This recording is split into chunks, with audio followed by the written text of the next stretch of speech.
If an Irish Rip Van Winkle slept for 100 times the legendary 20 years, he would find two things somewhat familiar on his reawakening: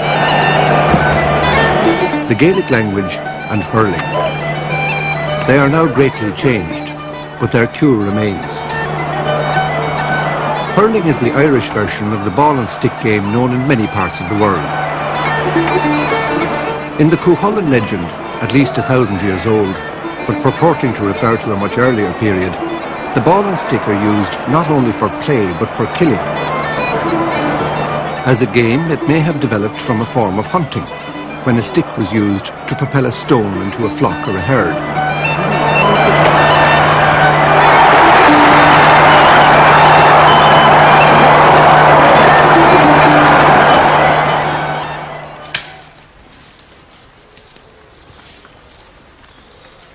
Two distinct forms of the game were known in Ireland: hurling and Cumannacht. The Cumann used in Cumannacht was probably made by pulling up an ash sapling and paring its root to flatness. The hurl has long been made by felling an ash tree and shaping parts of it so that the roots act as blades. The ash is favoured because it's so resilient. For the same reason, it makes the best swingle tree. It has a marvellous springy quality. Country people say, "You think it was alive." Edward and Michael Brennan have shrewd eyes for the best makings of a hurl. The old way of felling the tree was to dig around its roots and, using a mattock and axe, cut through the taproot.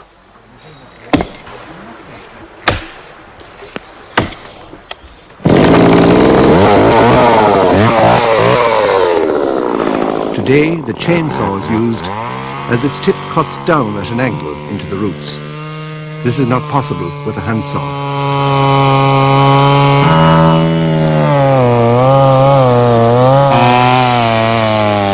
The ancient way of unselving a tree still persists. However, even into this intimate task, the machine is making its way.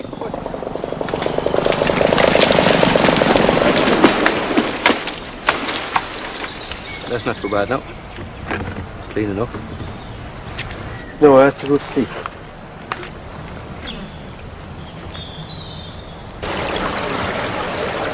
Inch sawmills on the River Nore near Kilkenny town.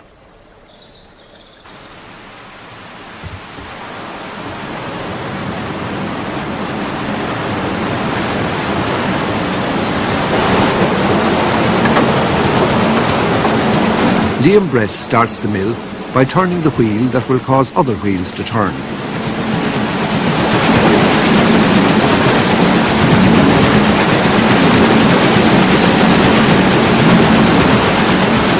The invention of the wheel was a mighty step forward, and in the watermill, the natural and man-made are beautifully fused.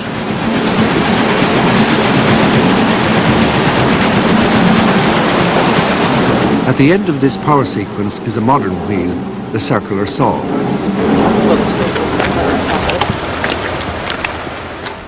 Liam Brett is the third generation to own and run Inch sawmills. His son is the fourth.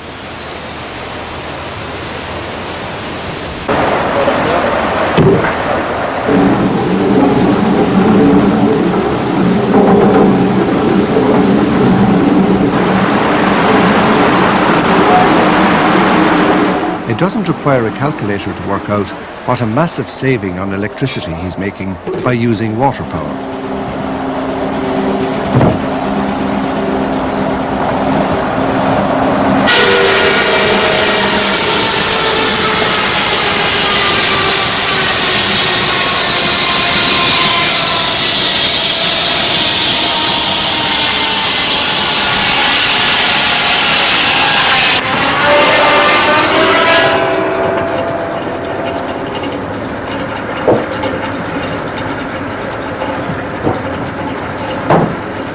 Once upon a time, a traveller in Wales was amazed because he saw hardly any ash or willow trees, and this was before the days when the woods were felled for pit props. He inquired, and was told that the ash and the willow had been devoured by the passion for bandy, the Welsh form of hurling. Ash is scarce in Ireland because it burns so readily and so cleanly, and because the Forestry Department do not include it in their scheme of things. This scarcity is among the reasons for the high cost of Hurleys. So is the amount of patient labour the craft demands.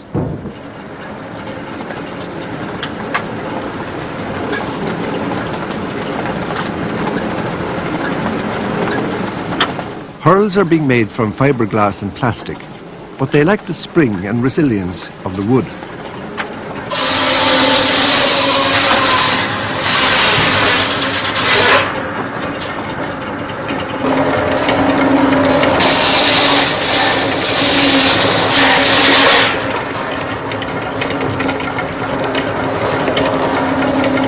Hurl makers are few, and most, like the Brennans in Kilkenny, live in areas where the game is strong.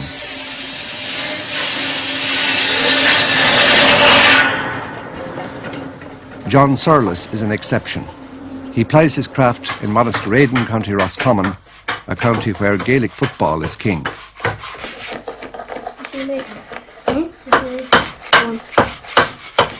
Would you like to be able to make one?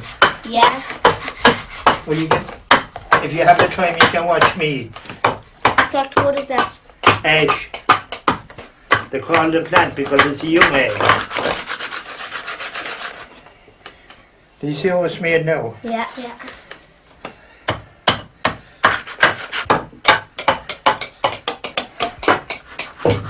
Now, how would you know a good hurley? It's good and strong. Yeah. And the grain running all the way down, Yeah. round about that way. And when you get it coming all the way straight and a roundabout in the horseshoe shape, Yeah. that's a good hurley, because when you hit the ball, if it was straight, that piece it'd break off, Yeah. and all you had left was the straight bit then. You'd be shouting for a hurley.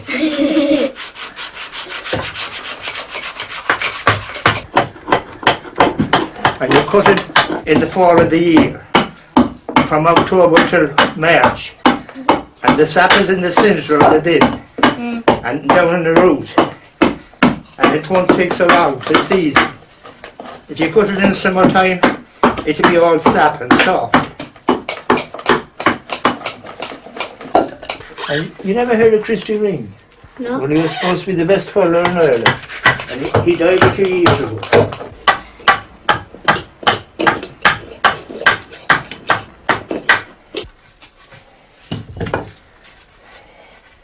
Now boys, I think it's alright. We'll finish it on the grey mare. John uses the Cooper's mare, a medieval type of vice. He uses too the spoke shave, another instrument long known to those who shave things with loving sensitivity.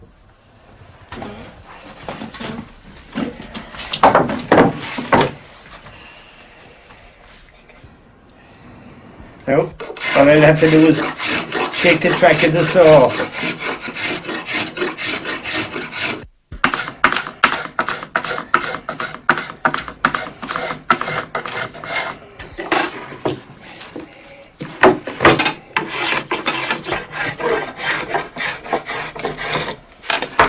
All right. Now do you see the grain? All the way down. Look. And round about. You have the track of the saw off it now. That's the Surlis. We're down to the right side. What's that sandpaper there for, Bandit? The sandpaper? Yeah. Well, it gives a grip. When I leaned up, press down on that, the sandpaper gives it a rough grip. Yeah. And if I didn't have sandpaper on it, I'd have to do this with the saw to roughen that so it wouldn't be slippery. And the same here. But the sandpaper is rough and it's able to hold it. Now, now look, you couldn't pull it out.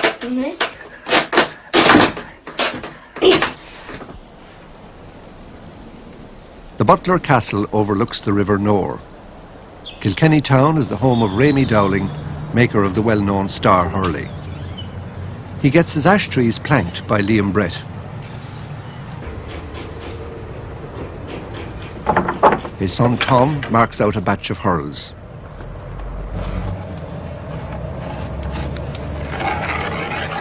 They're made in 6 different sizes, from the 28-inch junior hurl for 7 and 8-year-olds up to the 38-inch senior hurl. A map of the distribution of hurling would show a remarkable fact. It's played almost entirely in the more fertile parts of the country, and few parts are more fertile than Kilkenny, and it's the only county where hurling predominates almost to the exclusion of Gaelic football.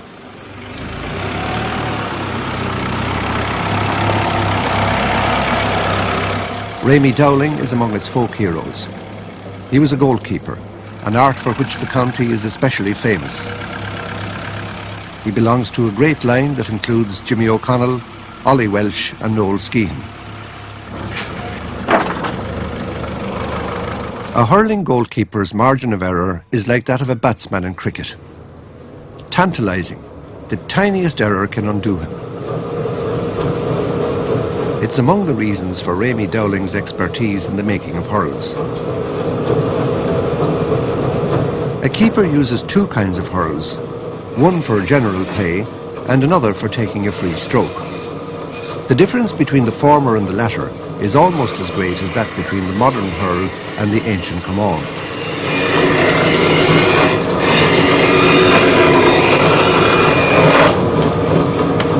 It's in a way truly an art, like the bowmakers of medieval times, vital to the warfare of their tribe.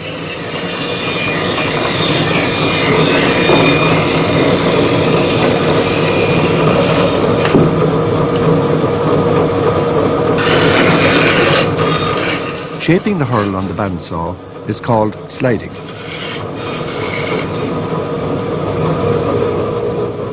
Raymie's sons Tom and Brian carry on the craft.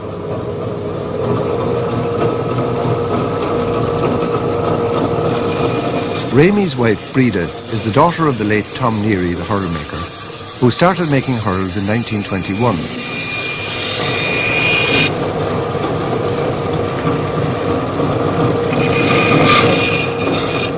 In the old days, they looked for an ash plant growing out of a bank with a nice curve to its root.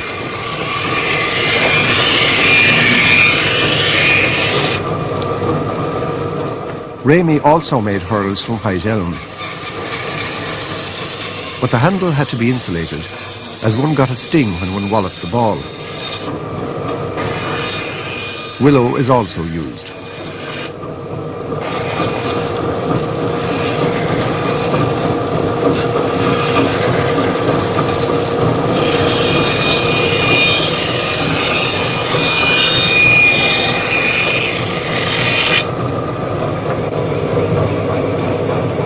When Raymie has completed the sliding, his son Brian takes over.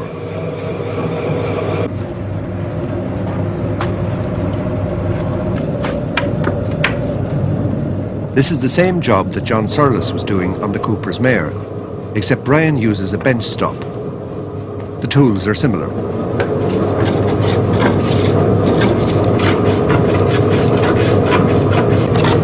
Come is the Gaelic word for a hurl. Its root is cown, the word that in several languages denotes bent or crooked. The original hurley may have been nothing more than a shepherd's crook.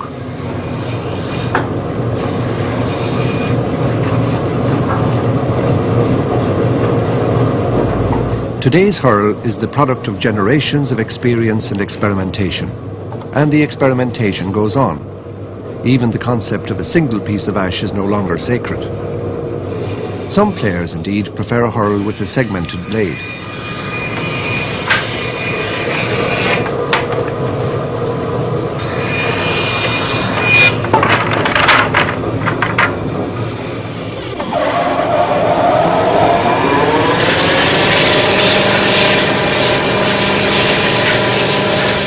The sanding machine has speeded up this part of the job.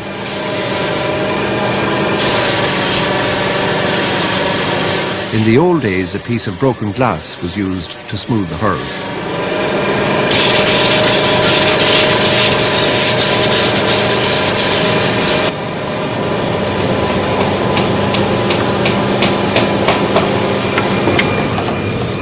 Ger Fennelly, the brilliant Kilkenny man, drops in with the broken hurl for repair. Hi, Brian. I'm sure, how are you keeping? Good bad. You have a problem? I've been having a problem after last Sunday's match. You want a piece in it, I see. Yeah, I want this. Okay. You'll want it for the weekend anyway. We have a match on Sunday, you know, if you could have it for Sunday. Oh yes, I'll have it Friday evening. You'll be passing by, will you? Should I call about 3 or 4 o'clock then? Oh, that's great, that's great. I'll have it then. Okay, then. Okay, Ger. Yeah. All the best. Brian will have to cut and glue a piece of ash to the damaged hurl.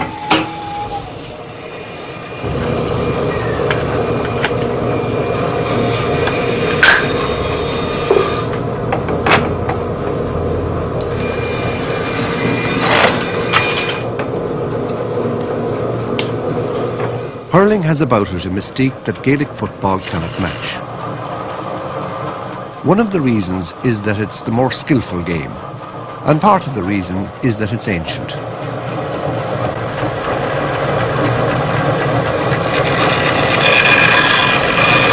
Modern football is only as old as inflatable rubber, and in some parts of the country you will hear the older generation say, "Football is not much of a game, the good people never played it." The good people are the fairies, and the reference is to the frequency with which hurling occurs in the tales about them. But the hurling in the fairy tales was Camánacht, the ancient game of the narrow stick.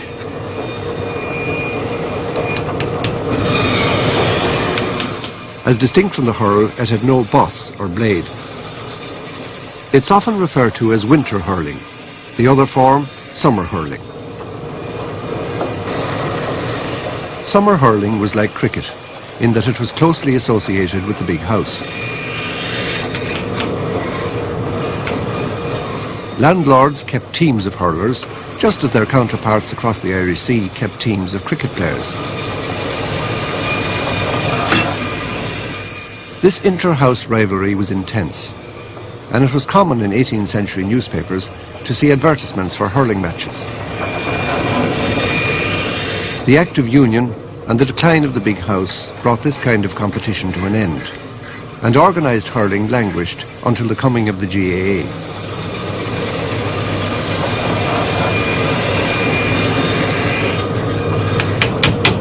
Brian has to make his own two-headed nails. Not so long ago, Cooper's nails would have been available for the job.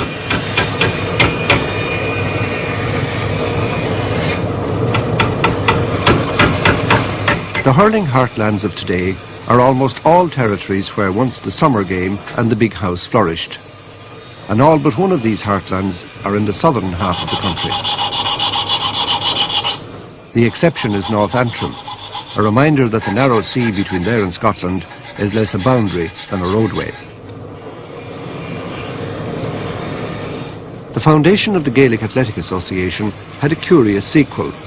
The older form of the game soon disappeared. It is sometimes said that the GAA gave official recognition to the newer form, but perhaps it had no choice.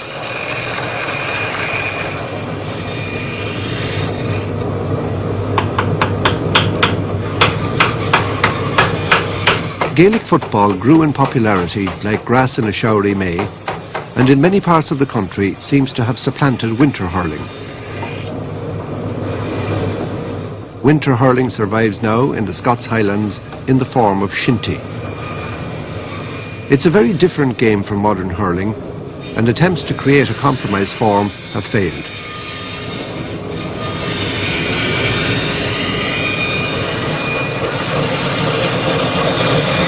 Owen Ruo Sullivan, the celebrated Gaelic poet of the 18th century, wrote a poem about the ideal spade. And a man will cherish his spade or his hayfork or his sláán as he would a hurl or a musical instrument, because, as we would say, it suits him. It makes his work easier. And in the same way, some men are loath to discard a damaged hurl.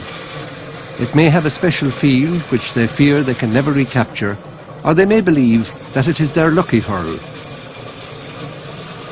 And thus they will get the hurl repaired, even though this breaches the sacred tradition that a hurl must be a single piece.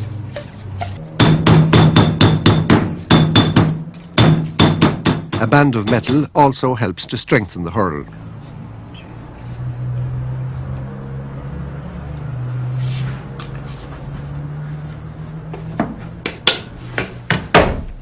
Brian Cody is another of today's young lions. He's Kilkenny's captain. His team are about to play Cork in the All-Ireland final. The prize is hurling's holy grail.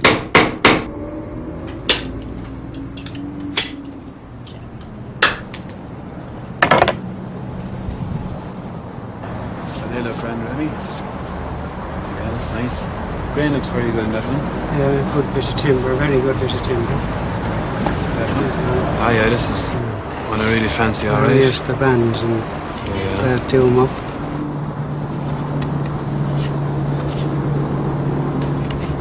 Ah, that's a grand job out here. Oh, as long as they're lucky. Exactly. That's what matters.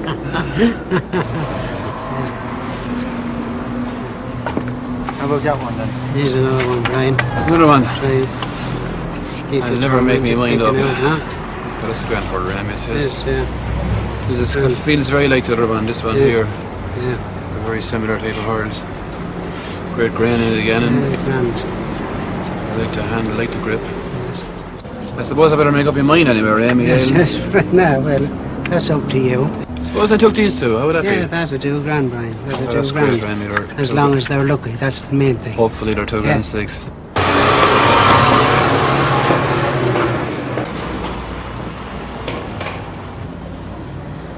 The firm of O'Neill's in the heart of Dublin has been renowned for the making of schlithers, the Gaelic word for the hurling ball, for a very long time.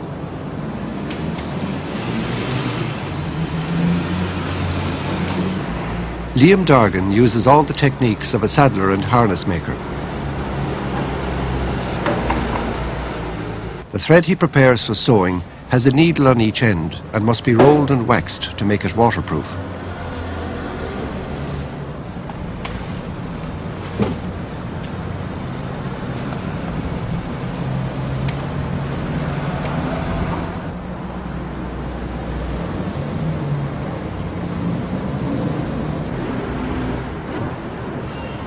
Schlither almost certainly comes from lither, the old word for hair, and the typical hurling ball in older days was of horsehair in a pigskin casing.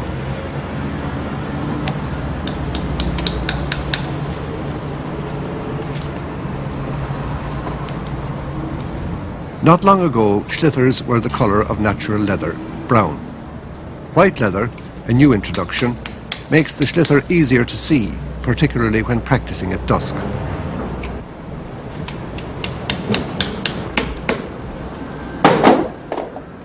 The leather palms he puts on prevents the sewing thread from cutting into the side of his hands when he draws the stitches tight.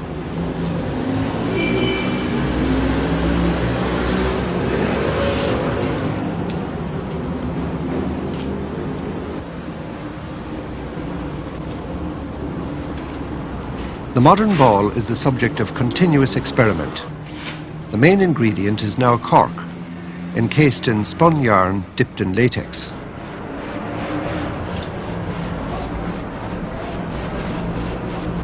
The modern ball is more streamlined too, and its greater carry is changing the tactical shape of the game.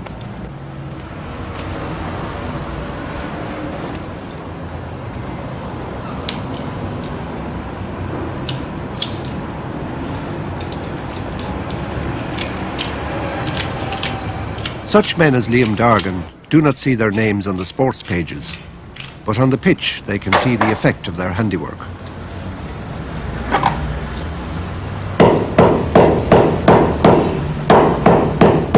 Hammering the ball rounds the joints and sets the stitches.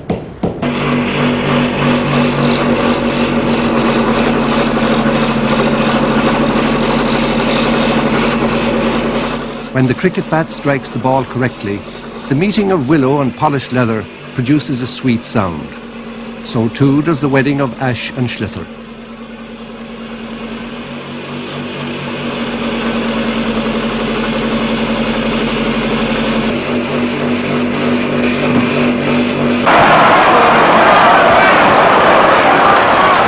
Today is the testing time for Brian Cody and his warriors, and for the hurl that Raymie Dowling and his sons wrought for them.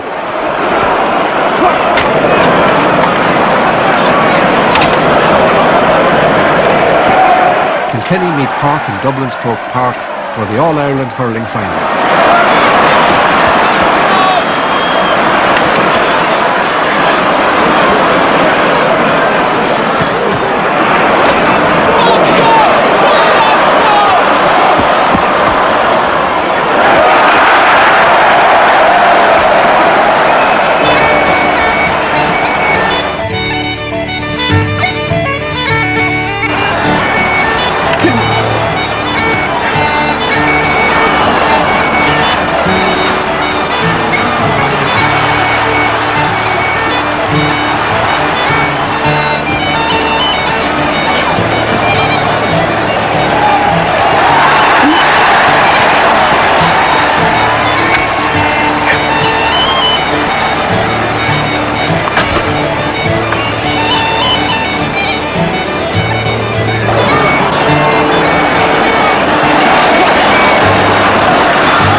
The ending is happy. Brian's hurl proves to be lucky after all.